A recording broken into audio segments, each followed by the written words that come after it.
ဒီအသီးလေးတွေကတော့ပိုးစာသီးပဲဖြစ်ပါတယ်ခင်ဗျာမှဲ့သွားရင်တော့ပိုးစာသီးလေးကညီညိုရောင်လေးပြောင်းသွားပါတယ်ခင်ဗျာ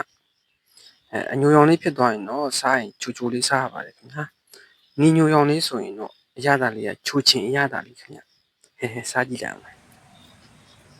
စားလို့ကောင်းမှာကောင်း share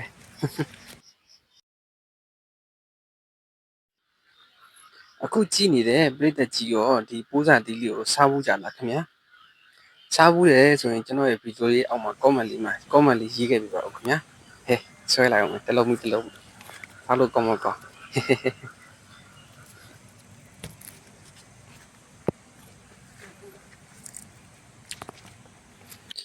အသီးလေးတွေကပိုးစာသီးဆိုတဲ့အတိုင်းအသေးရစရာလေးလည်းကောင်းပြီးချစ်စရာလေးလည်းပေါက်တယ်ခင်ဗျ